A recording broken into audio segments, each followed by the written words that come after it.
Ya, Bapak Ibu, untuk di kajian 9 aspek pada kali ini, kita akan masuk materi baru, yaitu saya share ya, izin share, yaitu pengelolaan keuangan sekolah atau pengelolaan keuangan madrasah, ya. Nah, jadi Bapak Ibu sekalian, hasil yang diharapkan tuh ya Bapak Ibu ya nanti bisa mendapatkan wawasan pengetahuan bagaimana mengelola keuangan sekolah sesuai regulasi dan penentuan ataupun penghitungan pajak di dalam mengelola keuangan sekolah, ya. Nah, tagihannya Bapak Ibu nanti kita akan berikan studi kasus ataupun analisis. Karena apa? Mengapa saya pakai studi kasus Bapak Ibu?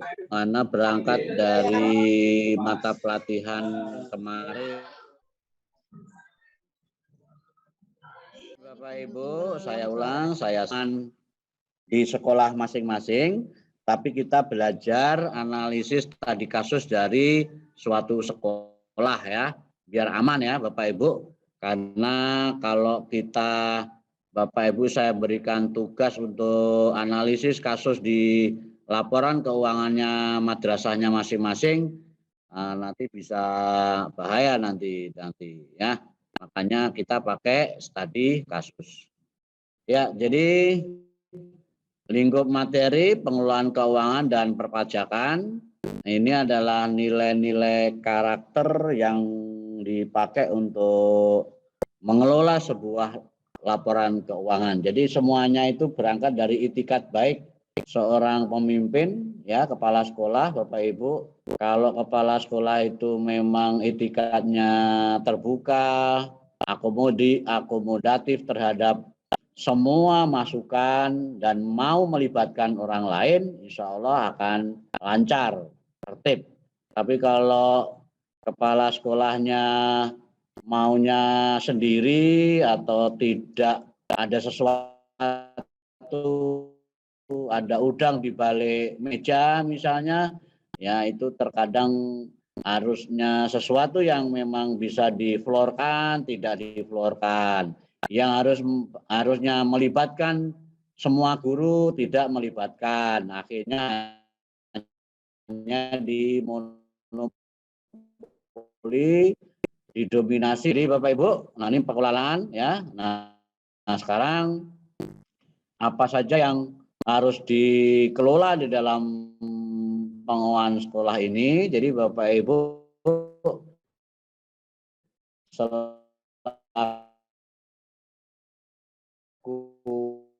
pihak pengelola keuangan, artinya mengelola uang dalam hal ini uang negara itu bagaimana ya, itu harus tahu ilmunya. Kalau nggak tahu ilmunya itu nanti bahaya ya, Bapak Ibu bisa terkena kasus nanti.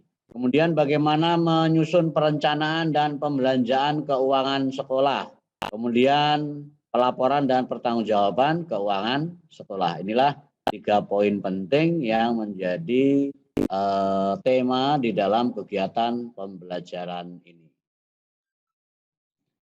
Ibu Nur Hasanah.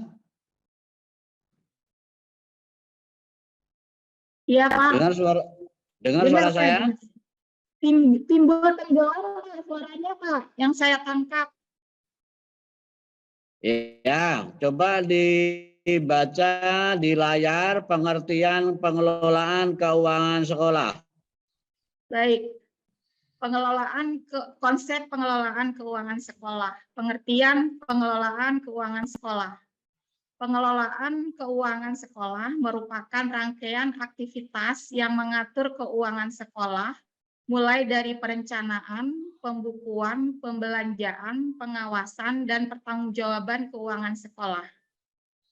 Ya, ini ya Bapak Ibu, pengelolaan keuangan sekolah. Coba saya tanya Pak Agus, Agus? Iya. Selama ini Pak Agus sudah dilibatkan di dalam pengelolaan keuangan sekolah atau belum dilibatkan? Sudah pernah, Pak. Untuk Sudah. ya. Ya, oke. Kalau sudah ya sudah. Pak Rahmatullah. Pak Mustaram.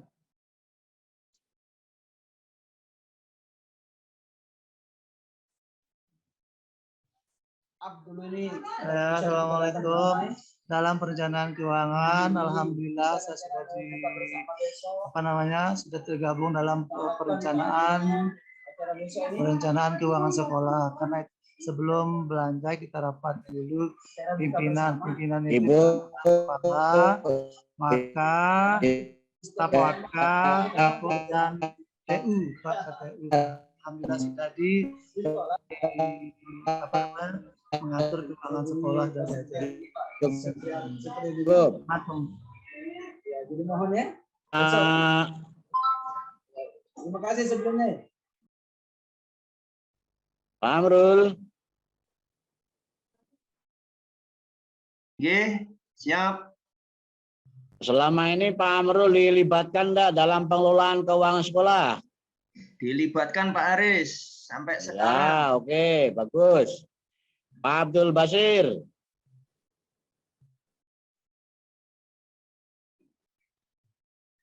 Siap, Pak. Pak Abdul Basir dilibatkan enggak dalam pengelolaan keuangan sekolah? Siap, tidak, Pak. Hah? Tidak, Pak. Tidak. Siap. Ibu Siti Rahmi. Belum, Pak, belum. Belum. Bu Sri Nurnaningsih. Belum, Pak. Belum. Wah, kok banyak yang belum ya? Pak Koimudin. Ya, belum Pak. Cuma hanya perencanaan, tapi tindak lanjut tidak ada Pak. Loh, sudah di perencanaan dilibatkan belum? Ya cuma perencanaan aja di RKM-nya. Cuma hanya formalitas aja dan tindak lanjutnya tidak ada. Nah, penggunaannya itu seperti apa kita kurang paham juga. Artinya cuma gitu. setengah-setengah aja. Ya. Ya. Pak Arif Rahman. Pak. Saya belum dilibatkan, Pak. Belum. Pak Taufik. Belum dilibatkan dalam pengelolaan sekolah ya. Pak Taufik. Pernah, cuman sekali, Pak. Sekali tok. Pernah sesekali, Pak. Tapi belum pernah full. Belum pernah. Ya. Ibu Sri Rohana. Pak. Pernah dilibatkan, Ibu? Alhamdulillah di perencanaannya dilibatkan, Pak. Selanjutnya tidak. Ya, oke. Baik, Bapak Ibu sekalian. Sebenarnya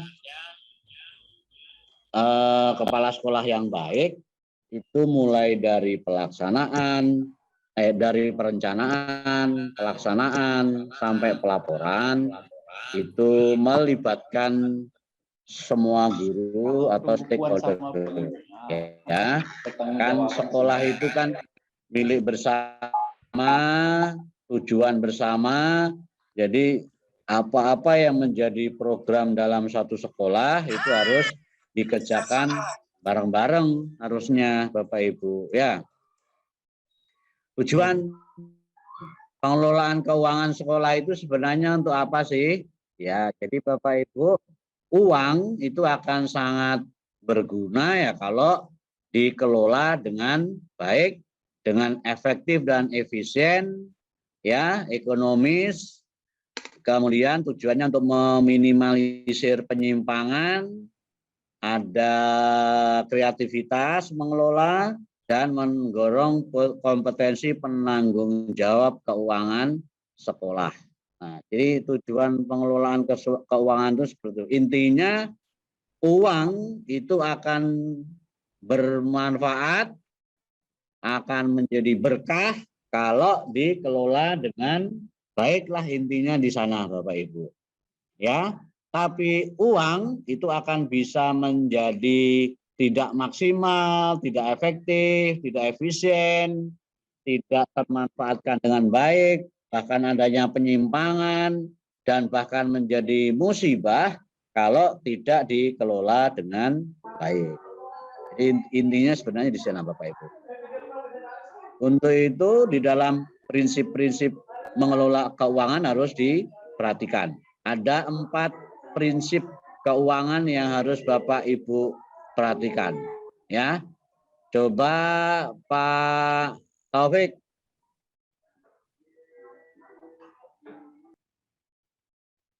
Iya Pak. Jadi baca Pak Taufik prinsip-prinsip pengelolaan keuangan. Baik. Prinsip-prinsip pengelolaan keuangan sekolah sesuai pasal 48 Undang-Undang Nomor 20 Tahun 2003, prinsipnya keadilan, efisiensi, transparansi, dan akuntabilitas. Demikian, Pak. Pak Hanan Ismail. Ya, Pak. Artinya apa itu Pak Hanan?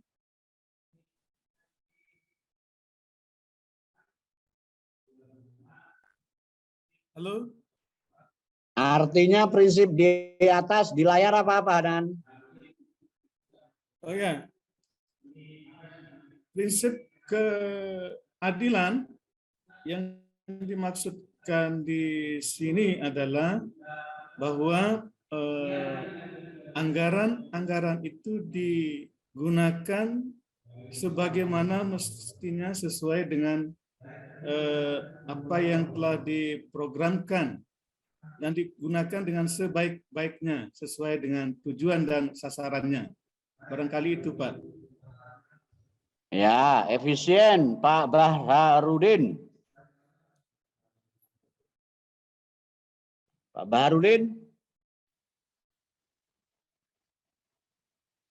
Halo. Bisa dijelaskan efisiensi itu apa? Ya, kalau kita lihat di efisiensi istilahnya adalah hemat atau proporsional. Jadi tidak kita harus melalui perencanaan bahwa melalui apa ya item-item awal dari item bahwa kebutuhan berdasarkan kebutuhan, tidak berdasarkan keinginan gitu, itu efisiensi. Jadi efisiensi disebut di sini adalah sesuai dengan proporsionalnya sehingga ya, oke. Terima kasih. Ya, Bapak Ibu, yang berikutnya adalah transparan, harus terbuka ya, baik yang sudah rekam online maupun yang belum, masih offline, harus transparan. Dan yang berikutnya adalah akuntabilitas, yaitu harus bisa dipertanggungjawabkan.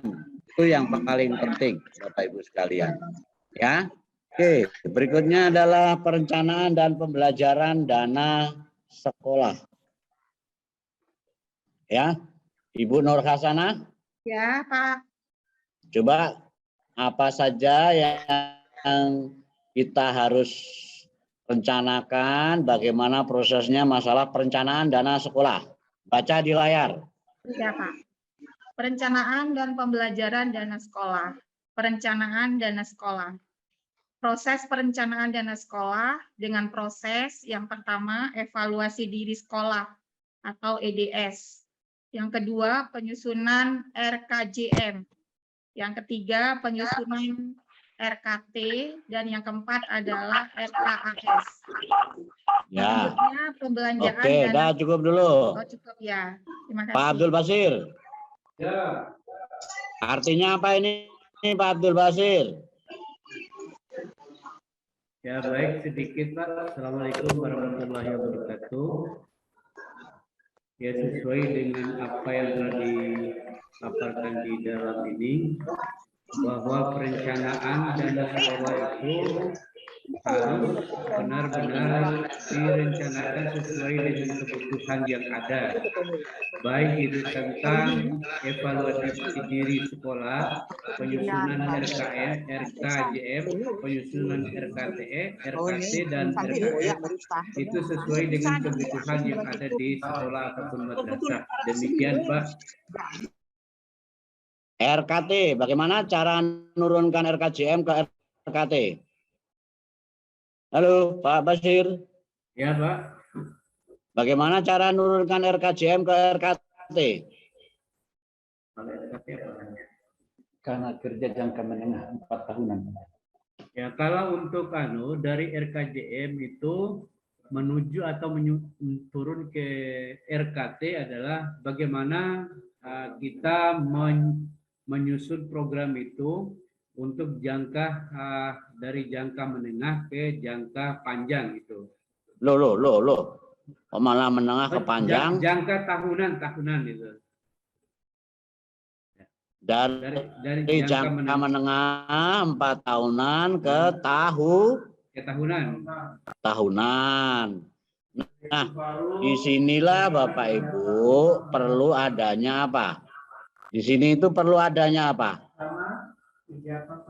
Adanya musyawarah dari semua guru, dari stakeholder yang ada. Karena RKJM ini kan masih gelondongan, ini masih jangka menengah, ini masih banyak ini yang harus dikerjakan. Untuk membreakdown dari jangka menengah ke RKT, itu perlu musyawarah, perlu diskusi. Nah, jadi dalam tahap ini hendaknya guru-guru dilibatkan, Bapak Ibu. Ya, nah, jadi kalau selama ini kepala sekolah Bapak Ibu belum melibatkan para guru, nah, nanti Bapak Ibu kalau jadi kepala madrasah, ya usahakan semua guru dilibatkan. Ya, itu. RKT, dari RKT inilah nanti dibiayai melalui apa? Dibiayai melalui apa? RKS dalam 1 tahun. Oke. Ya, masih Mas. Kemudian pembelanjaan dana sekolah. Pak Arif Rahman.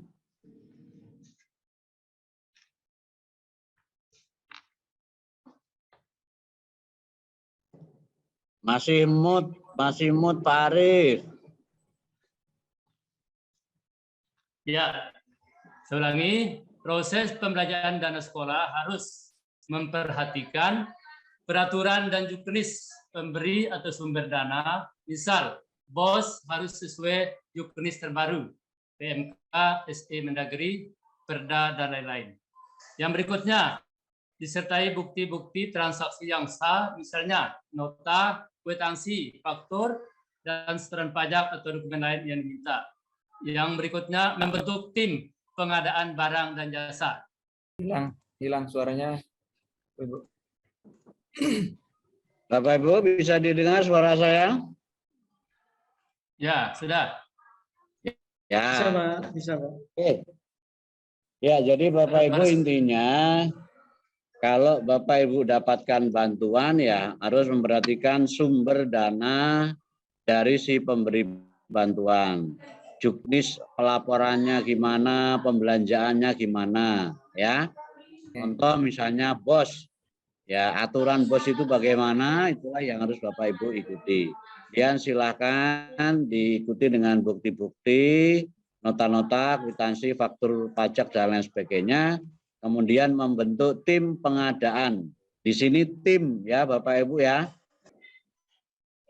Ya, karena saya ulang, di pengadaan inilah biasanya yang menjadi sumber fitnah Bapak Ibu sekalian. Kalau bisa tim pengadaan itu tim, jangan hanya 1 orang. Ya, jangan hanya 1 orang. Kalau bisa antara bendahara dengan tim pengadaan itu lain orang. Sehingga tidak untuk menghindari manipulasi-manipulasi. Ya. Nah, sehingga uang Bapak Ibu insya Allah bisa termanfaatkan dengan baik dan terhindar dari fitnah Bapak Ibu.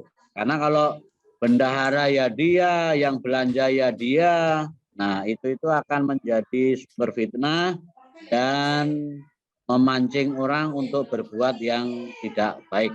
Makanya kalau bisa bentuk tim. Nah, gitu. Ya.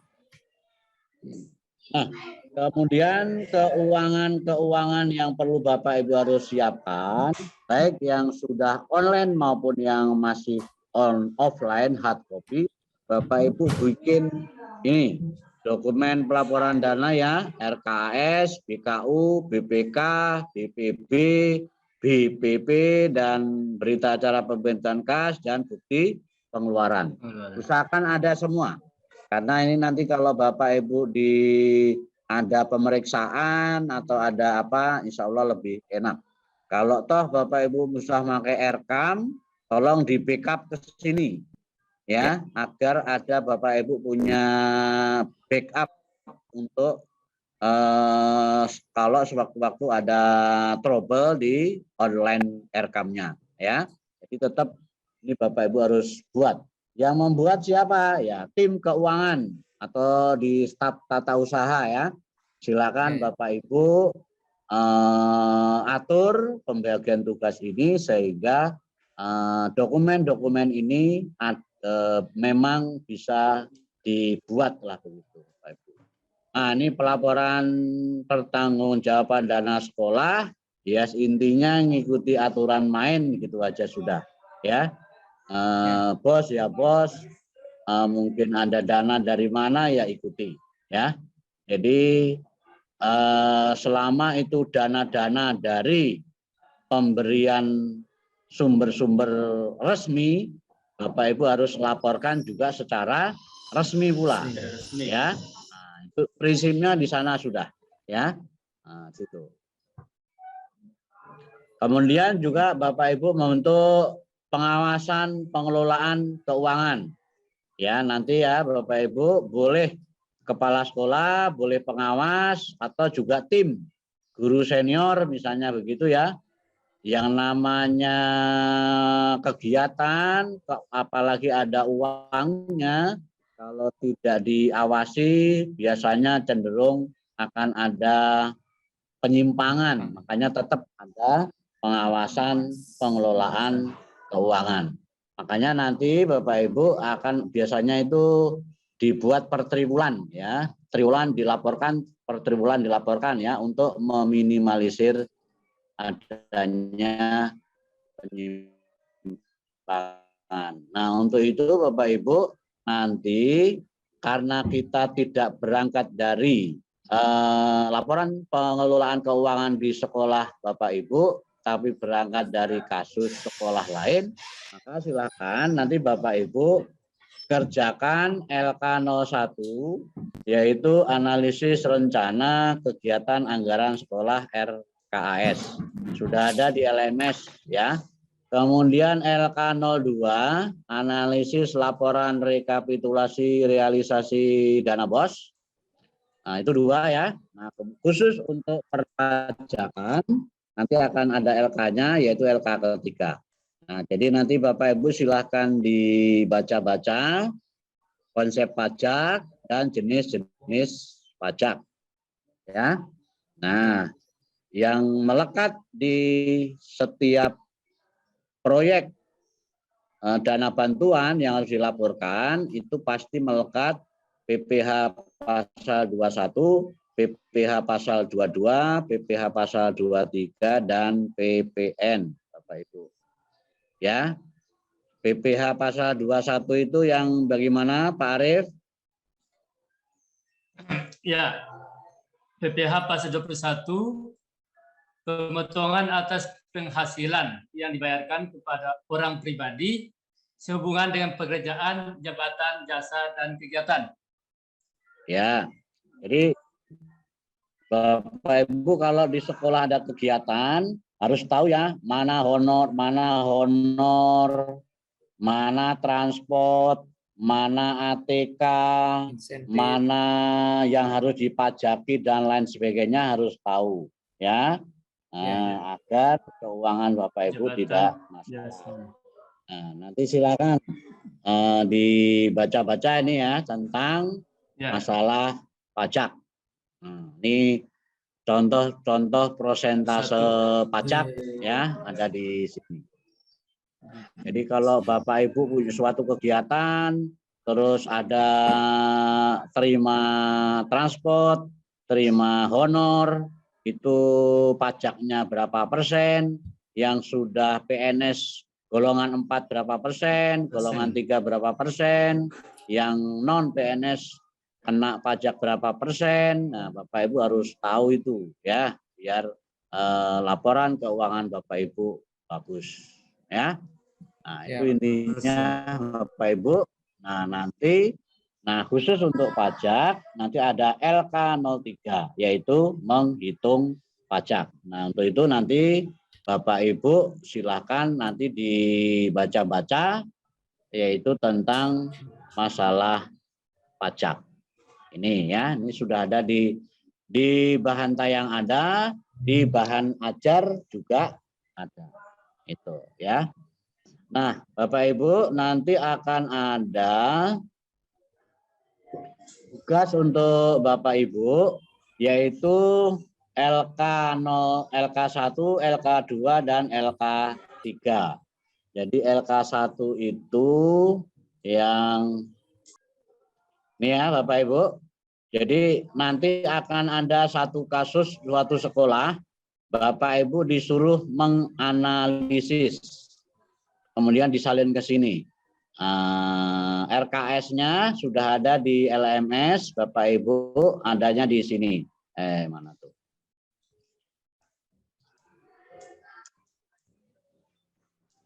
Jadi ya, ini adalah rincian RKS ya dari suatu sekolah.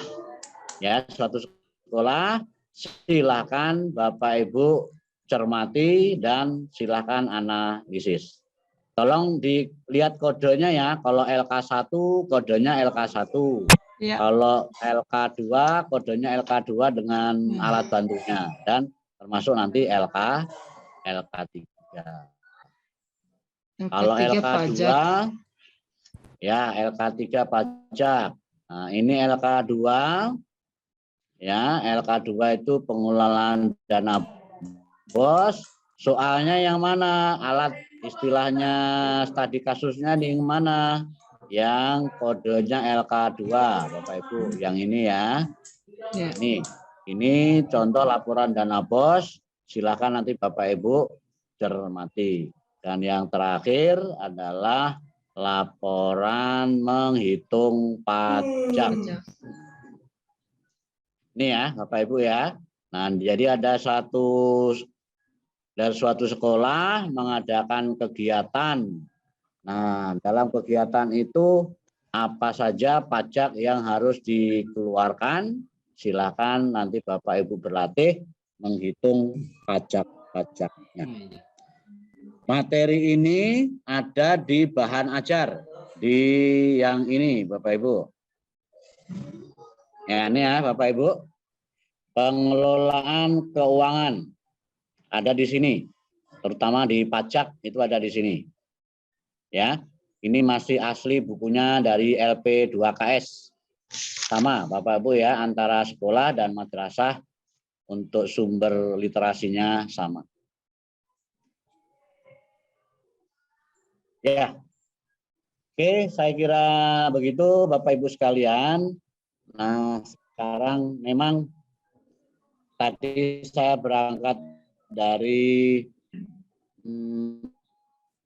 angkatan 1, ternyata sebagian besar teman-teman di angkatan 1 itu hampir sebagian besar selama ini tidak pernah dilibatkan di dalam pengelolaan keuangan madrasah. Ya, tadi sempat curhat lama, tapi ya belajar dari angkatan 1 ya intinya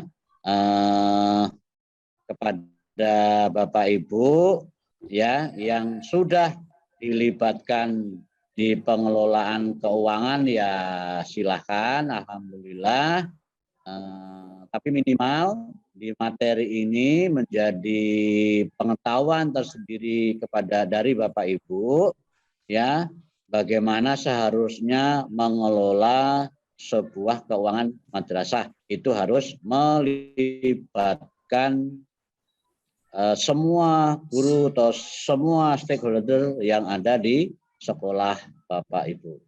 Coba saya ingin sharing. Tadi Ibu Anu ada yang kepala MTS. Ibu siapa tadi itu? Bu Sarni. Bu Sarni mana ini? Hadir, Pak. Oh, hadir. Bu Sarni, bisa diceritakan pengalaman Ibu bagaimana mengelola keuangan madrasah? Karena Ibu sudah posisi sekarang sudah menjabat sebagai kepala. Silakan Ibu Sarni. Ya, Assalamualaikum warahmatullahi wabarakatuh. Bapak Ibu yang saya hormati, saya mencoba menyimak, menelaah, dan menyimpulkan apa yang kita bahas tentang pengelolaan keuangan sekolah ini. Mungkin izinkan saya untuk membagi atau bercerita pengalaman saya dalam pengelolaan keuangan sekolah ini. Jadi setiap khusus di kami, selama kami ini menjadi kepala, Oktober itu kami sudah melakukan perencanaan. Jadi melibatkan seluruh stakeholder, juga di situ kami undang komite. Jadi di sini bukan hanya teman-teman yang ada di madrasah, komite juga kami undang untuk membantu kami di dalam melakukan perencanaan-perencanaan apa saja yang akan dikerjakan untuk tahun anggaran, misalnya tahun anggaran 2022 kemarin. Jadi di dalam tahun 2022 itu berdasarkan usul saran dari seluruh komponen sekolah, kemudian ditambah lagi dengan komite seperti di pengadaan belanja modal. Belanja modal karena madrasah sekarang sudah meluncurkan transformasi digital, jadi anak-anak itu diharapkan ketika ujian itu semua menggunakan laptop atau komputer. Jadi di dalam belanja anggaran tahun 2022 itu kemampuan sekolah hanya mampu membelanjakan all-in-one itu 10 paket atau 10 unit. Jadi itu bukan dari hadir dari kami sebagai kepala, tapi berdasarkan analisis atau analisa dari kebutuhan madrasah itu sendiri.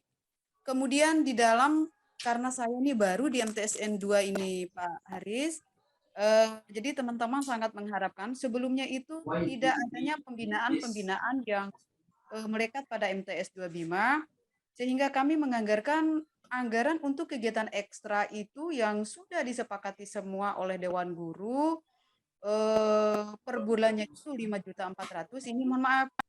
Nah, keuangan yang 5.400.000 itu kami serahkan sepenuhnya kepada Wakase Kesiswaan, karena Wakase Kesiswaan lah yang tahu tentang guru yang berkompeten dan anak-anak apa saja yang akan dibina di dalam mengembangkan mutu pendidikan di madrasah itu sendiri.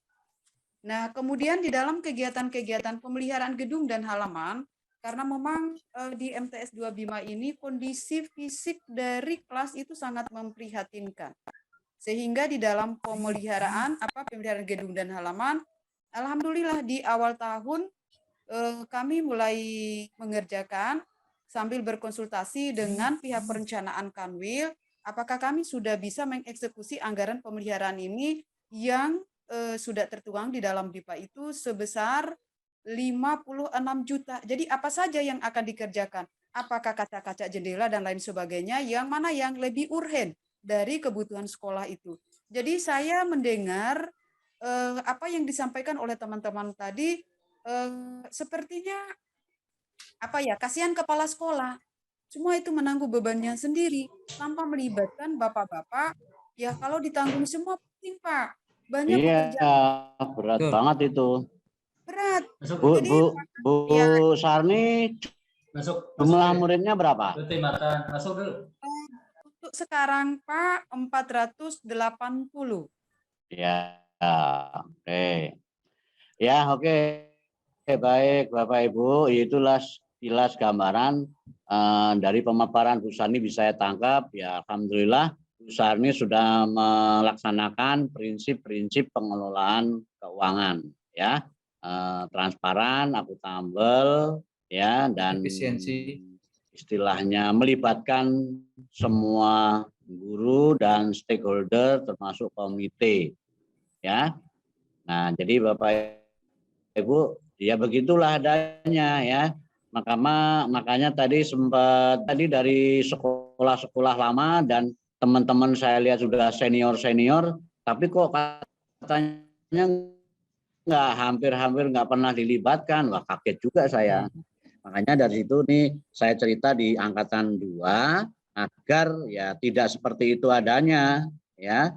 Agar nanti kalau Bapak Ibu jadi kepala ya memang harus terbuka, akuntabel ya, apalagi eranya sekarang ini semuanya digital, transparan dan terbuka. Ya, jadi marilah kita belajar dari pengalaman ya, Bapak Ibu. Nah, jadi gitu. Oke, terima kasih Bu Sarni. Coba saya ingin suaranya dari teman-teman yang mau jadi kepala MI. Konon katanya kalau di MI itu karena tidak mengelola keuangan sendiri banyak masalah di sana. Coba Ibu Titi Mawaliyah, di sini saya lihat dari MIN. Siapa lagi yang dari MIN? Ya, mungkin Ibu Titi Mawaliyah dulu bisa cerita Ibu suka duka mengelola keuangan di MI. Silakan Ibu. Ya, terima kasih kepada WI Pak Haris. Kalau untuk pengelolaan keuangan khususnya di Madrasah Ibtidaiyah, kalau untuk sekarang saya memang hanya sebatas guru ya. Yang mengelola keuangan itu sendiri adalah bendahara dan kepala madrasah. Kami hanya sama dengan teman-teman tadi merencanakan, tapi untuk realisasinya itu dilakukan oleh bendahara atau kepala madrasah itu sendiri. Ya. Di perencanaan Ibu dilibatkan? Di perencanaan dilibatkan. Ya. Oh ya, alhamdulillah. Ya, ya memang untuk eksekusinya itu kepala dan Pak Kasih dari Kemenak biasanya, ya. Ya, terima kasih Ibu Titi. Ya, makasih Pak Hanan Ismail.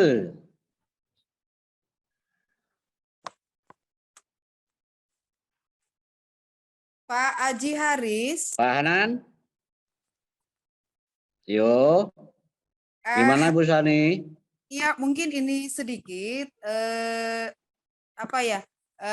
saya hanya ingin meluruskan karena tiang ini di MTS baru berhitungan bulan, lamanya di MI Pak.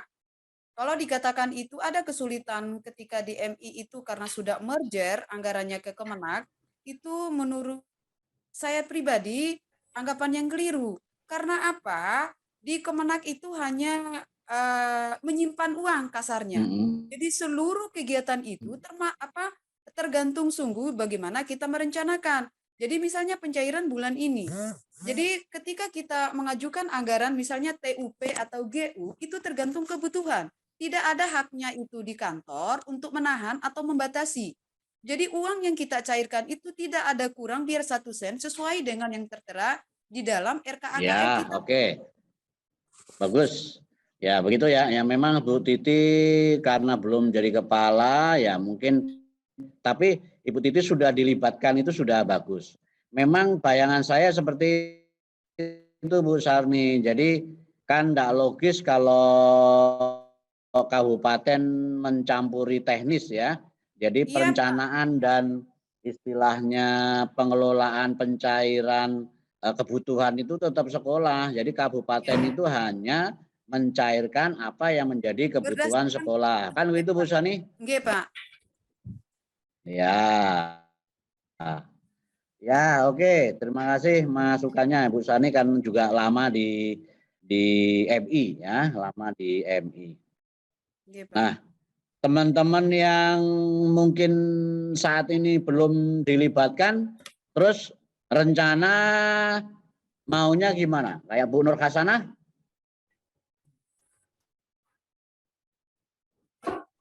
Saya sedikit Kalau Bu Nur Hasanah kalau belum dilibatkan terus maunya gimana? Kalau saya sama ini memang belum terlibat dalam perencanaan maupun pengelolaan anggaran di sekolah. Cuman kalau memang dilibatkan di sekolah, ditugaskan oleh sekolah untuk ikut terlibat di sana, ya saya siap saja. Tapi kalau Siap ya? tidak, ya tidak juga gitu Pak. Enggak Ya, apa-apa. ya. Tapi harus tahu Ibu.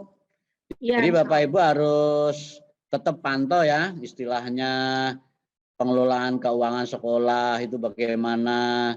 Nah, kalau ada sesuatu yang janggal, bisa Bapak Ibu punya hak menanyakan ya. Jadi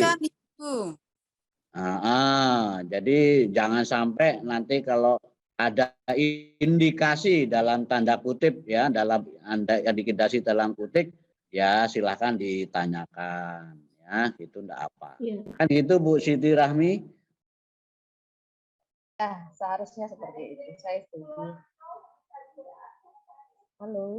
Ya, gimana Bu Siti? Ya, memang prinsip-prinsip pengelolaan keuangan di madrasah itu memang harus bersumber dari empat prinsip itu, Pak.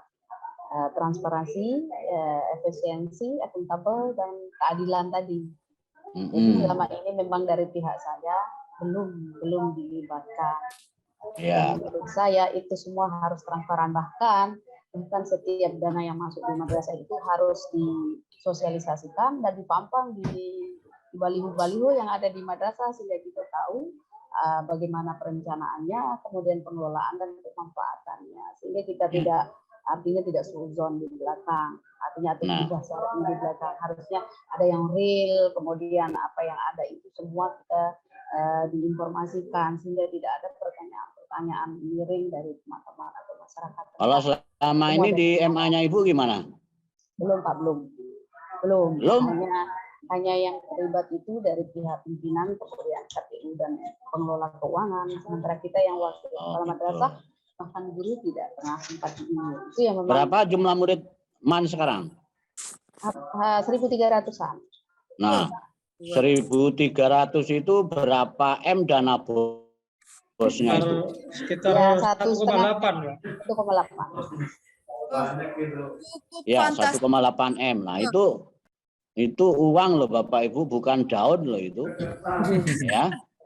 Jadi luar biasa kalau istilahnya ya makanya. Madrasah semua mulai dari nol saya belajar. Itu untuk bos itu persisnya kan 1,5 Pak. Kalau siswa MA 1,8. Sama dengan madrasah. 1.500.000 kali 1.300 siswa. Oke, komite madrasah. Sama ya, Bu Siti Rahmi posisi sekarang juga masih jadi guru, tapi juga harus pantau dan peduli terhadap perkembangan sekolah ya. Iya. Jadi apalagi sekarang megang humas Pak. Jadi di madrasah itu ada 5 wakil kepala madrasah. Dan kita semuanya tidak itu KPU dan pengelola keuangan. Ya. Memang kan sudah online ya? Belum Pak, makanya saya buat kemarin saya japri Bapak itu masih manual, very manual dan it is very. Man 1 atau Man 2 sih? Man 2, Man 1 belum, karena ada penunjukannya dari pusat. Man 2, Man 1 malah belum online karena ya? Karena penentuan dari BIMTEK-nya itu langsung dari pusat, bukan dari Kanwil. Saya ketika ada tugas dari Bapak tentang IRKAM kemarin, saya langsung nanyakan ke Kanwil loh, saking seriusnya sama tugas ini. Jadi saya langsung tanyakan sama orang Kanwil. Kata orang Kanwil memang kalau di wilayah Nusa Tenggara Barat, Man 2 dan Man 1 Mataram belum dapat BIMTEK-nya. Jadi Jadi yang didahulukan memang yang di luar pulau. Yang di luar pulau, kemudian Lombok Tengah, Lombok Timur, Lombok Utara, Lombok Barat. Seperti itu. Ya. Kalau bisa didorong aja online biar lebih terbuka. Ya, seperti itu. Memang kepinginnya juga kita seperti itu. Apalagi kita punya KPU baru dan 15 tahun di bagian keuangan. Transparansi sudah mulai terlihat, saya lihat seperti itu. Ya. Jadi mungkin tahun ini atau bulan depan kayaknya ada pemanggilan itu dari pusat, khusus untuk Man 2 dan Man 1. Seperti itu, Pak.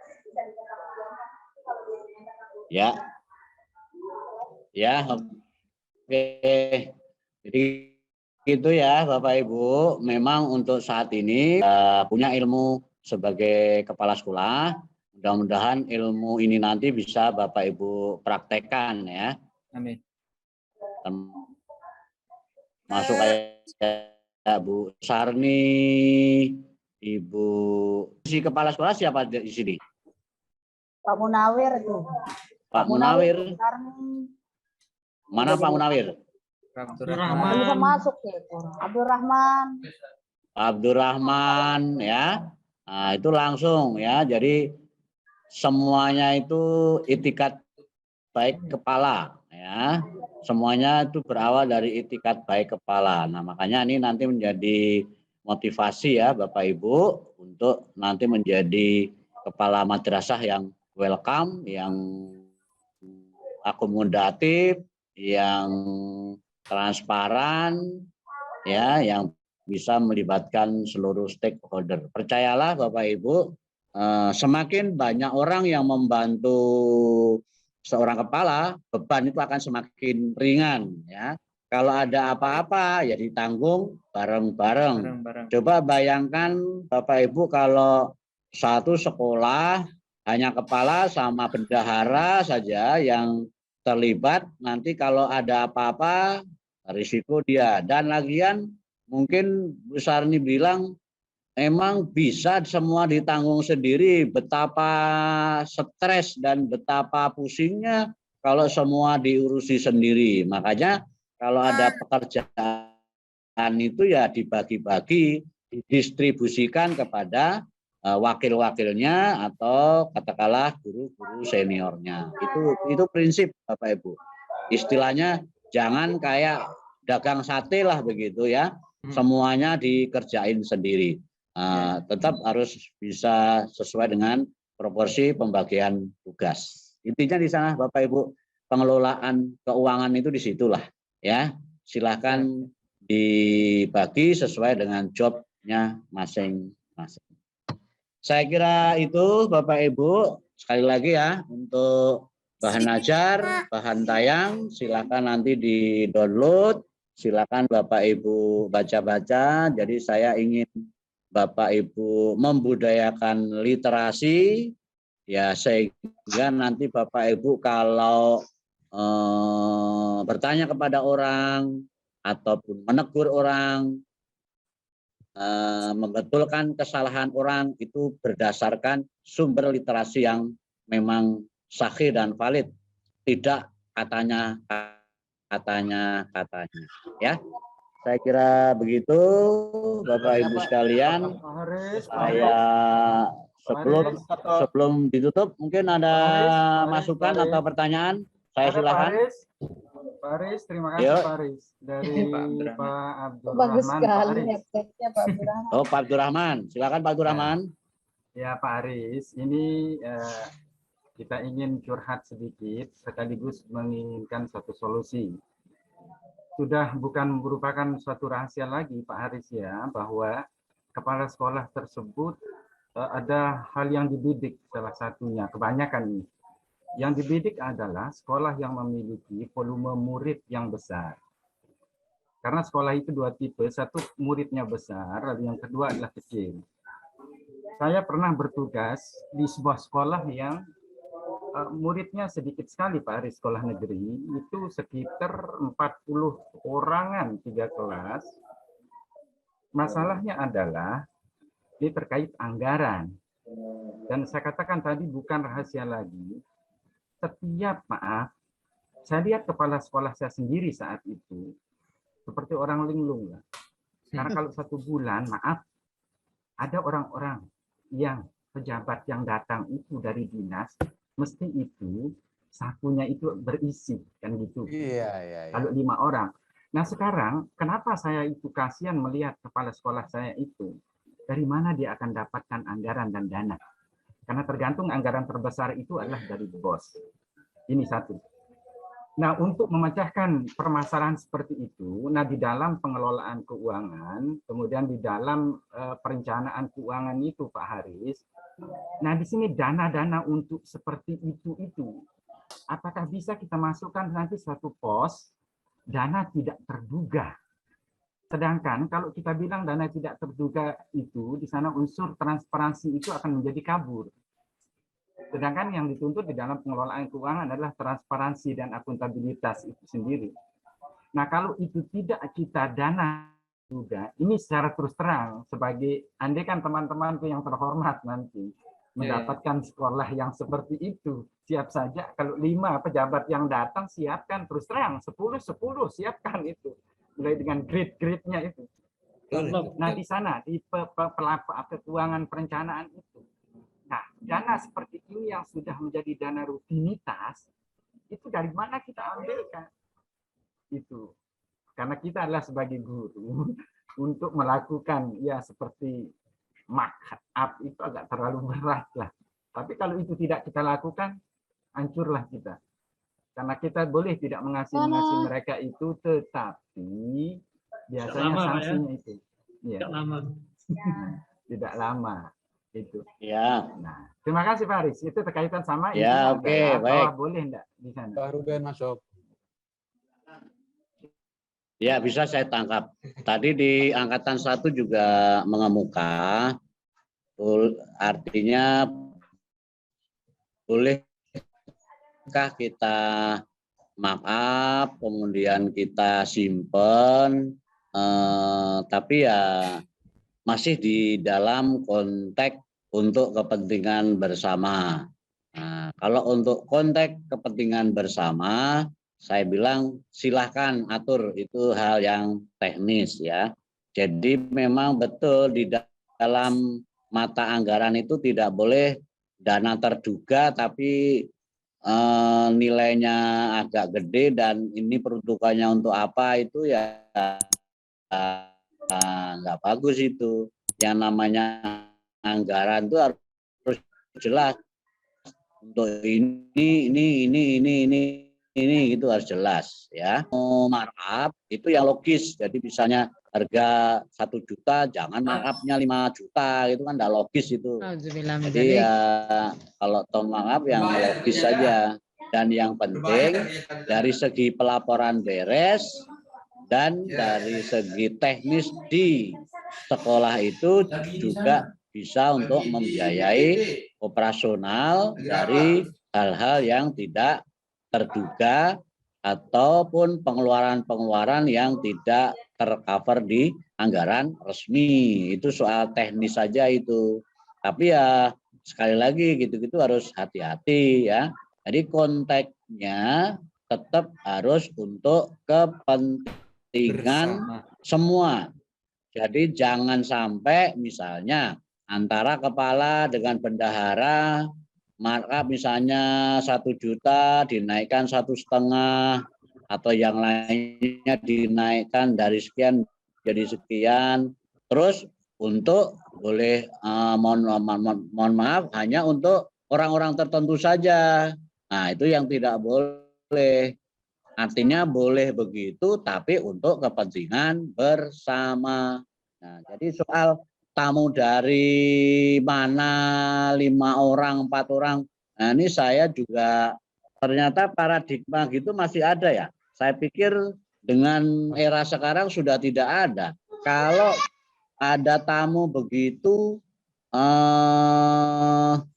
di sekolah yang muridnya sedikit kok masih tega dalam tanda kutip minta tel itu ya sungguh teganya gitu loh ya. Artinya sungguh terlalu gitu loh ya. Nah jadi kalau kepala sekolah begitu ya udah Pak Abdurrahman bilang aja nggak ada pos untuk itu, mau diambilkan dari mana? Muridnya cuma segitu ya kan? Itu untuk biaya operasional aja udah habis. Jadi kalau selama ini Pak Haris mereka tidak pernah minta. Iya sih, minta, artinya ya apalagi nggak pernah minta ya enggak. Kalau nggak pernah minta ya nggak usah dikasih gitu loh ya. Artinya juga jangan ngasih ABS. Misalnya, misalnya sudah pergi, kok ternyata maaf ada yang ketinggalan. Nah itu kan isyarat-isyarat kalau mau minta sesuatu, ya. Nah jadi gitu.